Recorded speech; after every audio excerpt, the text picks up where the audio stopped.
try and catch whatever's left of this power play. I mean, Mishara has looked positive. I know it's a free hit, but I'm not so sure the slow ball bounce is the best option. You've got 45 in the circle. If he gets a top edge, it can go over him. And you've got nobody at long on deep mid wicket. Just haven't seen the Zimbabwean bowlers use the Yorker enough for me in this series. Wants the single. The captain doesn't.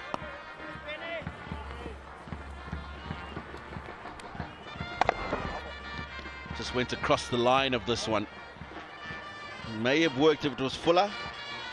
Sikandaraza won't miss out on those opportunities. It's been a very spirited start by the Zimbabwean side.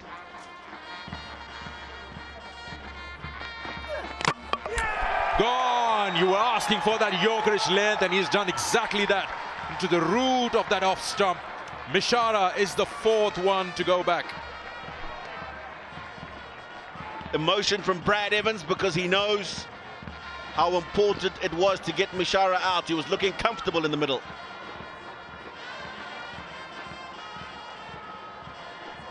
Full straight, on target. Brad Evans. He gets another crucial wicket for Zimbabwe in the power play. 20 at a run a ball for Kamil Mishara. 37 for 4.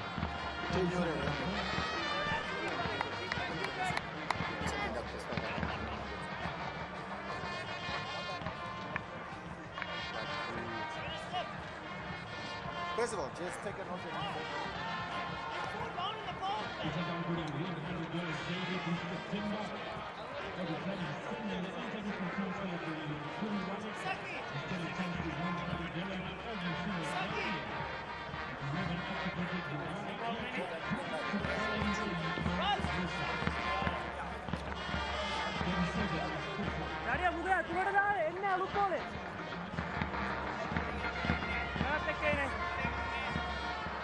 Send the place. A little bit cool.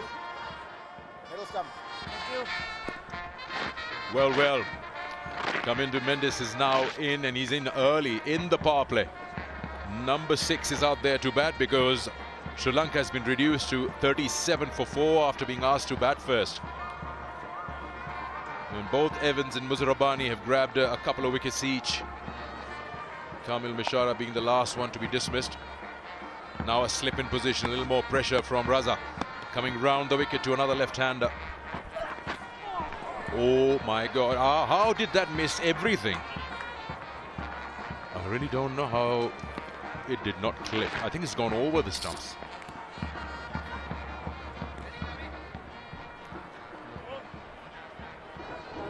Yeah, it's just straightened. And it's the straightening that's gone past the outside edge, but also made sure that it doesn't hit the off stump.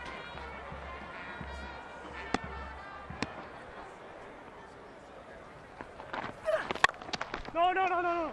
Yeah, nicely driven on that width provided. That ends the power play. 6 gone, 37 for 4.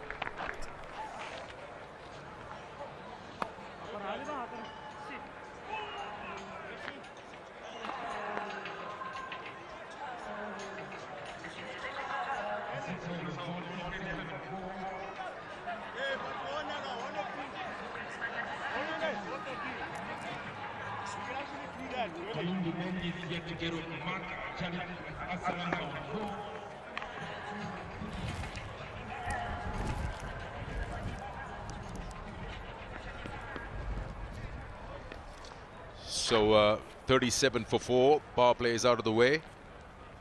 It's probably the first time on this tour that Zimbabwe managed to get Pathum Nisanka early. And not just that, talk about 3 more wickets. First time the spin as the captain brings himself into operation immediately as the field opens up. I tell you what, Tino, I don't want to put you under any sort of pressure, but you get 4 wickets in a power play, you don't lose a game from there.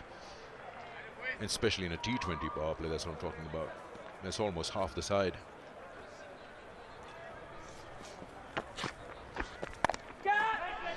Ooh, that was in the air for a while.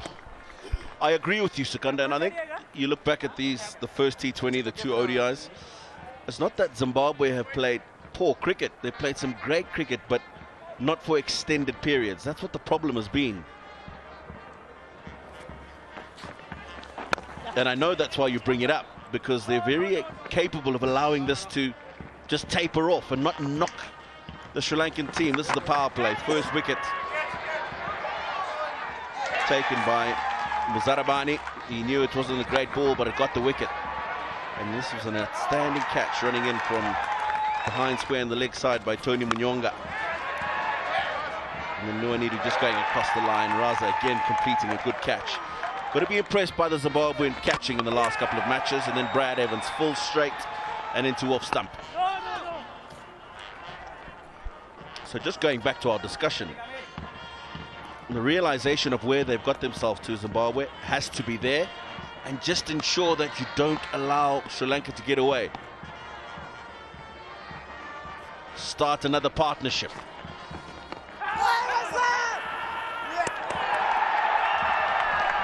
Well, what do you know? The spinner has got some as well. That looked pretty adjacent. Sikandar Raza in his first over gets another wicket. Kamindu has to walk. And you believe it or not, Sri Lanka are 38 for 5, staring down the barrel.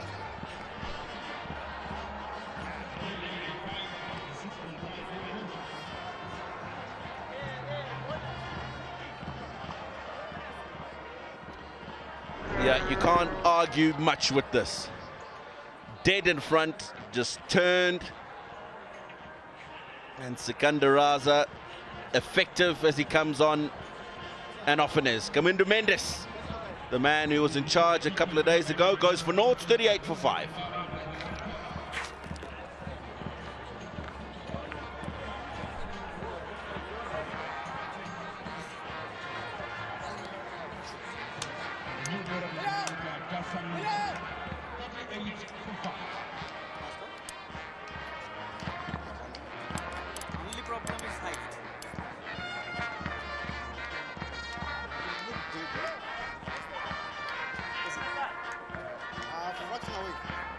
Sorry?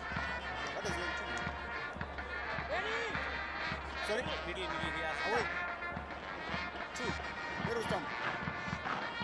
On to come.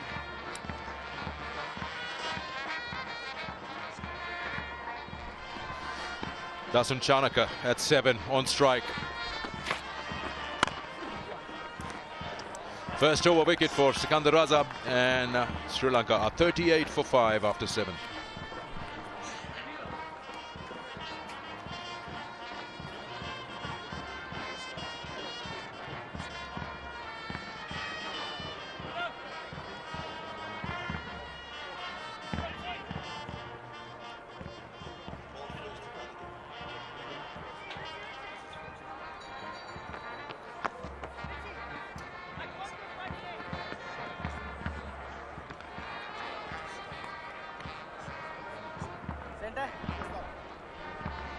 Four bowlers have tried, and have a look at that. The wickets column, apart from Ingarava, everyone's got wickets. Bowling change being brought in. And now, with the ball in hand from that city end is Tino Tendamaposa, the other seam option that Zimbabwe has. They've gone unchanged from that first T20.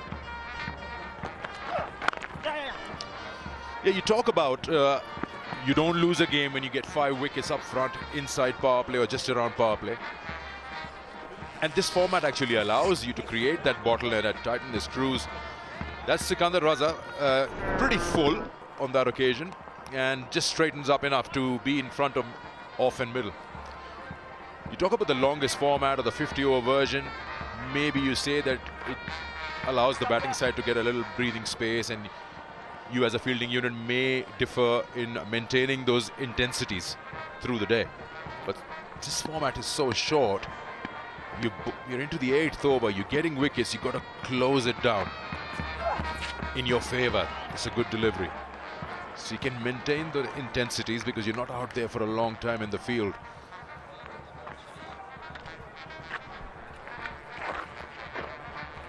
You look at the Sri Lankan batters at the moment out there, Asalanka and Chanaka. They're looking to bat 20 overs now. They're not thinking about the target. They're not thinking about the total. They're looking to just make some sense of this.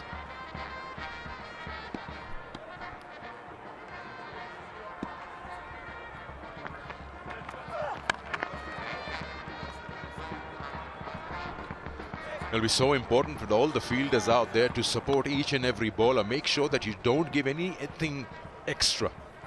There'll be an odd boundary here and there, but try to build that pressure of those dot balls, especially with that spin-in operation.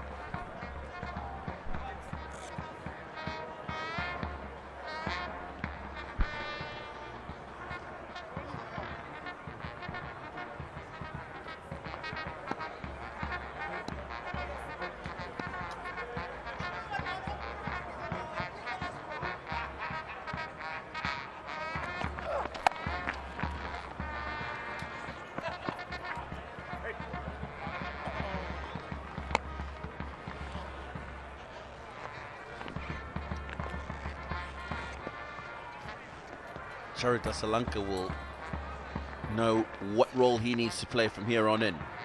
Both of these two can strike the ball well. They can get the boundaries when required. The important thing is for them to rebuild this innings now. Need a partnership between these two. They'll want to be together a minimum of 10 overs. And yeah, to their advantage, Sri Lanka, they've got their former captain and current captain out in the middle.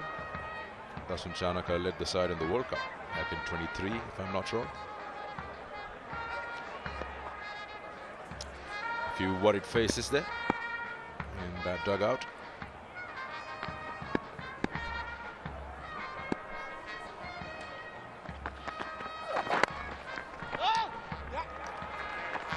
Good over comes to an end. It's 41 for 5 after 8.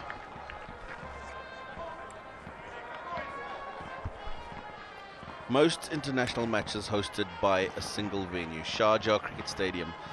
Streets ahead 310. The Sydney Cricket Ground 293. 113 of those test matches, 161 ODIs. Harare Sports Club have just slotted into third place. 289 matches across formats, 39 test matches, 190 ODIs, 60 T20 internationals. And that's the most number of day T20 internationals hosted at any venue, as well as ODIs. So, a lot of history about Harare Sports Club.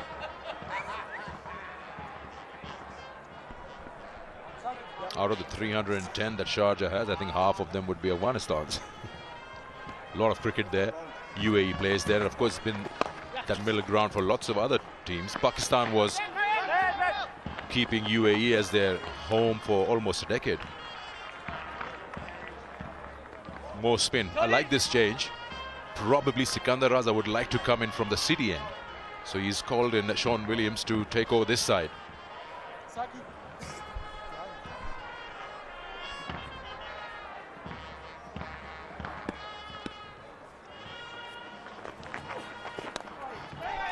Oh, that was a leading air chance here. Direct hit problems. It was really touch and go, I tell you that. Had he hit it on the fall, it would have been trouble. The throw needed to be more accurate from Maposa. It was certainly a scramble right at the end for Charita Sri Lanka. Oh, a better throw and a direct one would certainly have seen him making his way back to the change room. Now, there's no need for those unnecessary singles. You're already in trouble. 43 for 5, almost halfway through the 9th over. You cannot afford to have one of your senior players now getting run out unnecessarily. I'll tell you what, it was his call. Captain himself, he called for that run because Shanaka was blinded by it. He was behind him. He had got a thick edge. He probably didn't have an idea where it went.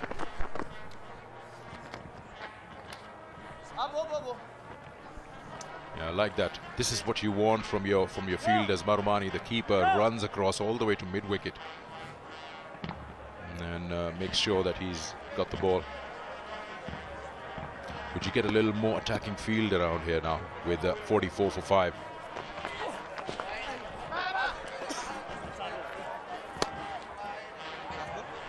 Men spread out on the onside as a circle opened up, deep square, deep mid-wicket and a long on, a very wide long on. The only man inside is your fine leg. That's the shorter boundary, so just keeping some protection near the ropes. Probably just not allow that strike rotation to take that pressure off. Get a man at mid-wicket. You want the dog?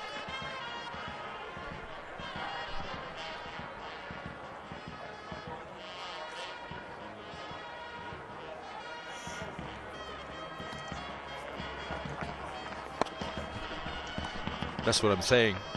They'll just push the ball around because there's no one in front of the square on the onside to stop those singles. 9 gone, 46 for 5.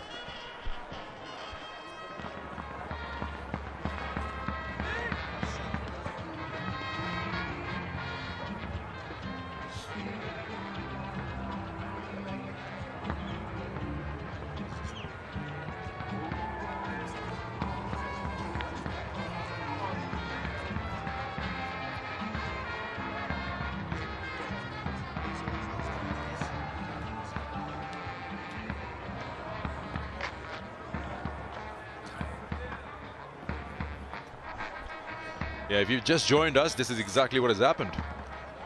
We've got 4 wickets in the power play and then immediately 1 after that. Maposa will continue. That's a good one, but it's way too high. So the captain just brought himself for that 1 over where he got a wicket. And then he's decided to rest it out and maybe use himself a little later. Try to get Maposa's overs going when the pressure is on. And it's probably a good time for Maposa also to get that confidence back after that last over day before yesterday.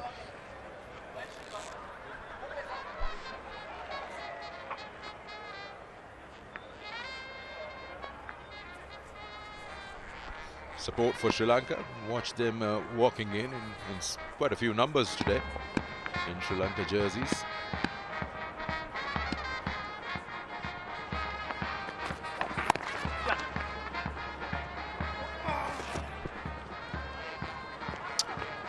Good run.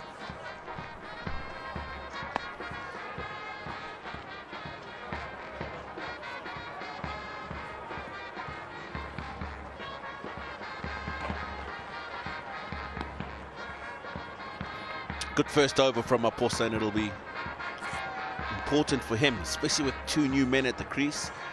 Just try and get through your overs as quickly as you can. Gain back some confidence. Of course, he took a knock in that 1 over in the first T20. That's quick, but that's what international cricket's about.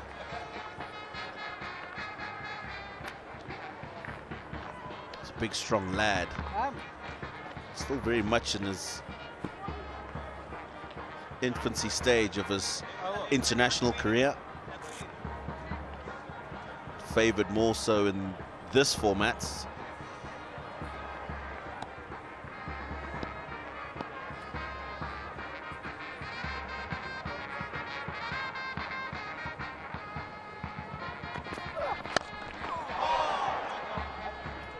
You see, as a fielding captain, you're thinking, looking at 49 for 5, it's almost like an expectation that you bowl them out, or you want to bowl them out before 20. But then in trying to do so, you shouldn't be over-trying it, trying to get a wicket every ball. Just following the basics and the results keep coming your way. So it's just a very decisive turn in the game somewhere. It could go Sri Lanka's way if they get a partnership going. Another wicket can just keep that pressure on. So next 2 or 3 overs will really tell us where this game is heading for Zimbabwe. Slow full toss.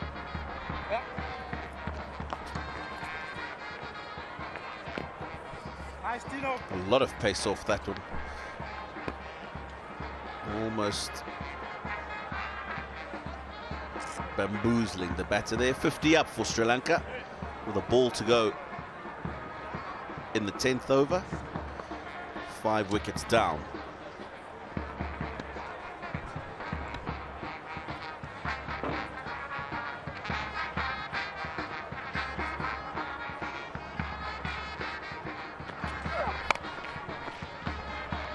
Good over from Maposa, 50 for 5 at the halfway mark.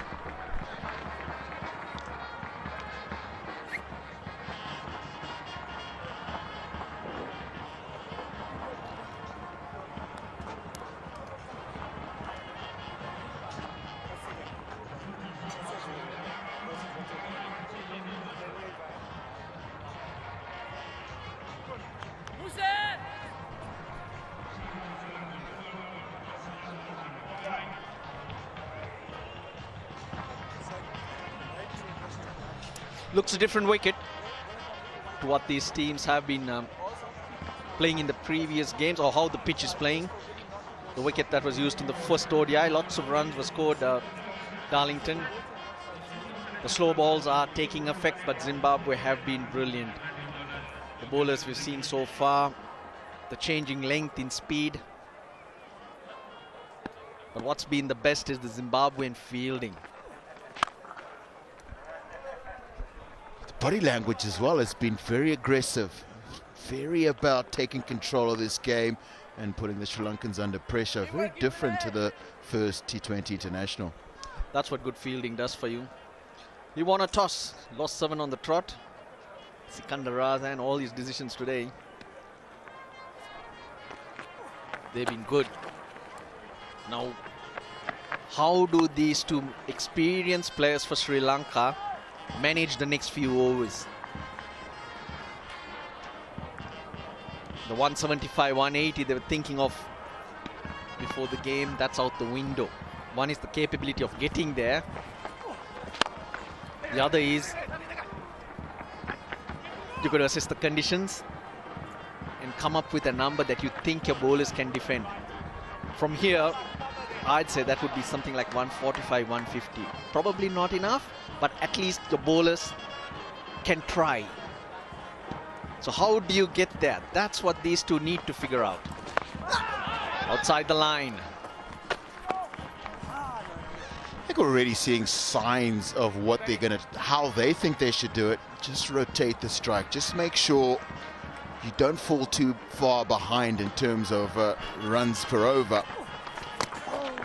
Bottom edge sneaks through. This outfield is very quick. Still no boundary though. I think the last boundary we saw was in the 6th over, when Kamil Mishara struck a boundary. Another way of looking at it, Darlington, these two to stay together till the 14th. You've got Dushan Hemantha to come, then you can look to launch. 14th would be in 3 overs more. At least get yourself to about 70, 75 and go from there. 56, 57 for 5.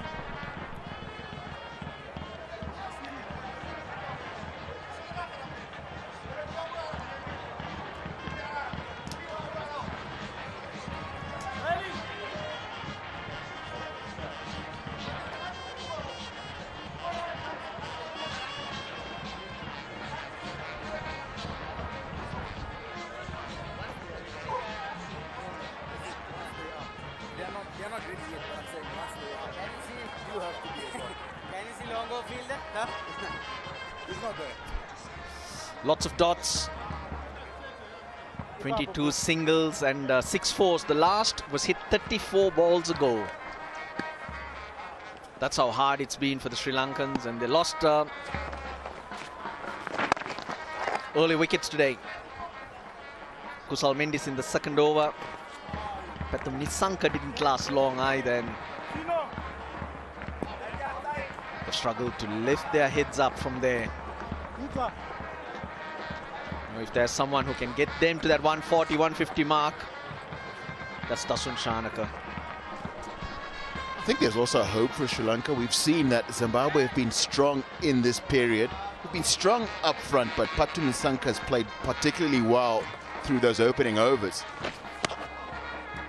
They've been very, very good at the back end of the innings, scoring at nearly 14.88. Well, Darlington, to counter your argument, Sri Lanka had batters then.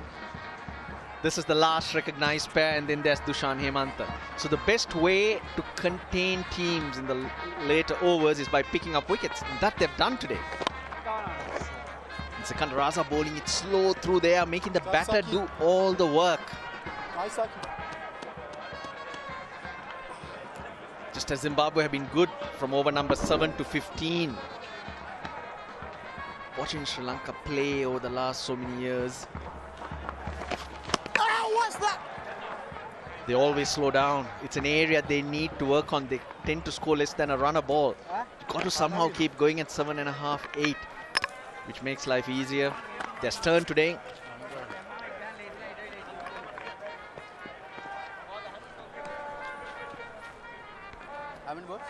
Also something to look forward to for Sri Lankan bowlers later on this afternoon. A couple of good spinners in that lineup for Sri Lanka.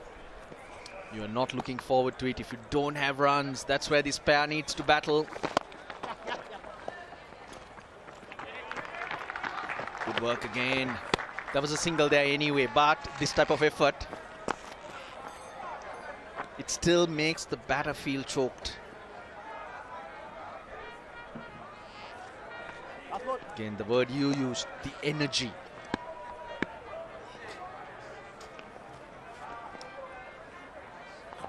Just the 2 singles so far. Sri Lanka's run rate under 5.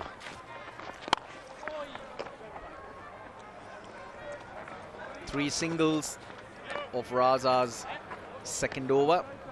60 for 5. Well, in the second over, Muzrabani, who needed to step up, he struck. Wide-ish delivery. Kusal Mendis caught at third man. It could come back for him. He struggled, but it was a big wicket of Patum Nisanka. Very good catch, Tony Muyonga. Energy in the field. And then Lesim Zarabani's got this one to just bounce it a little bit more. And an easy catch for Sikandar Raza. Very difficult to take the toe man straight. And then Brad Evans picked up his second. Big wicket is this one. Sikandar Raza gets one just to turn a little bit. And Kamindu Mendes, who really has dominated the Zimbabwe bowlers at the back end of an innings. 6 bowlers have been used. They've all bowled a couple of overs each, which would mean that the 5th bowler's overs are out of the way if you want to have a look at it. Like that. Garava, Muzrabani, they're back at their best. They got 4 overs amongst them. Most pain because Sri Lanka just struggling to milk them at least. They're not looking for the boundary because of the pressure.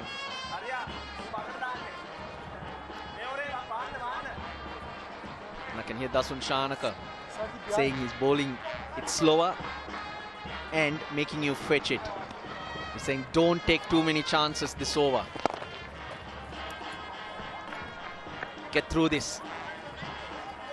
At this rate, it's 101, 6 and over, 108, 8 and over, 123, 139, 10 and over. They'll need at least 139.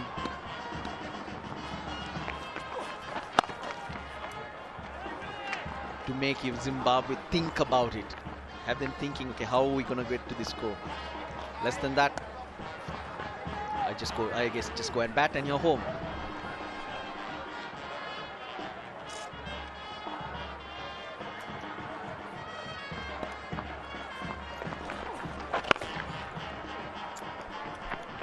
Both batters' strike rates under 80. Around 79 for both of them.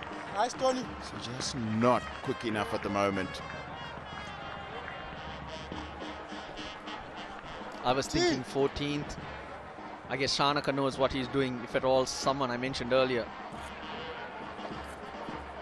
He can do amazing things with the bat. He's probably setting himself up. And I guess that's why the call to Asalanka earlier saying, don't worry, just don't take any chances here. But plenty of... another catch, another wicket. Dasun Shanaka's gone. Quicker and wider. He tried to squeeze it through. 6th wicket down for Sri Lanka. This is the second time in this series that we've seen a very good catch from Tinotenda Maposa. He's had to move quite sharply to his left. Shanaka was looking for the boundary here. This is a delivery with width on it to get the boundary, but I think Sean Williams has nothing behind the line here. Oh, they'll have to have a look at that because the call can come from upstairs. Dasun Shanaka, he's hanging around, but the umpires had not told him to wait. But did he have anything behind the line? First point of impact, whether the foot is raised or not. There should be something behind the line. Well, they've given him out. They've called it a fair delivery. Dasun Shanaka told to keep walking. 15 he's made. In trouble, in big trouble, Sri Lanka. 64 for 6.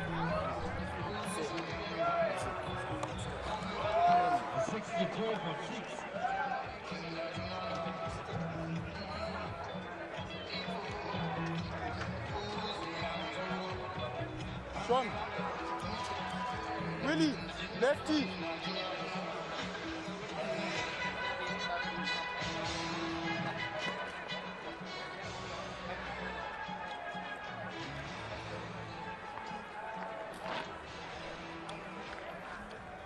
Tash.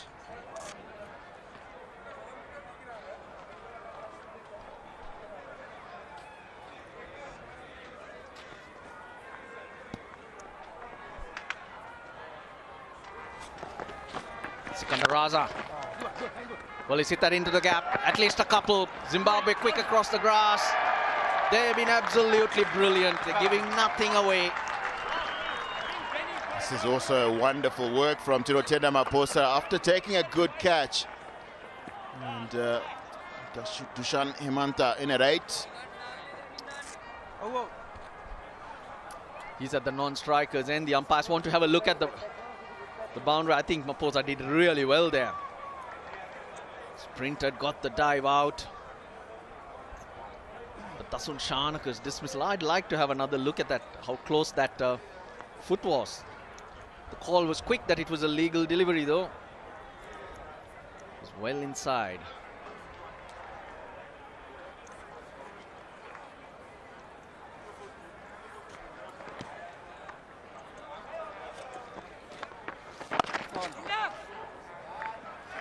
Another look at the wicket.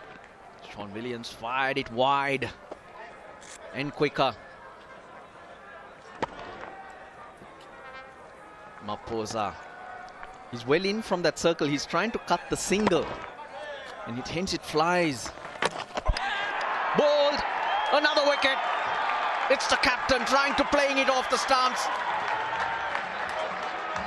Sri Lanka crumbling and crumbling very fast. And again, the Zimbabwean crowd has released a roar at Harare Sports Club. Raza has done it again.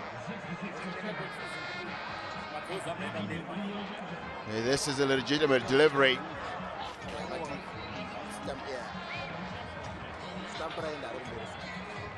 I'm just going to have another look at this one. It's just not...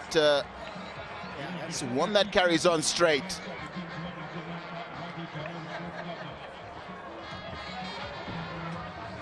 Just hits that top of the off stump.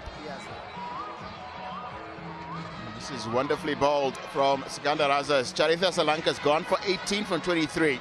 66 for 7.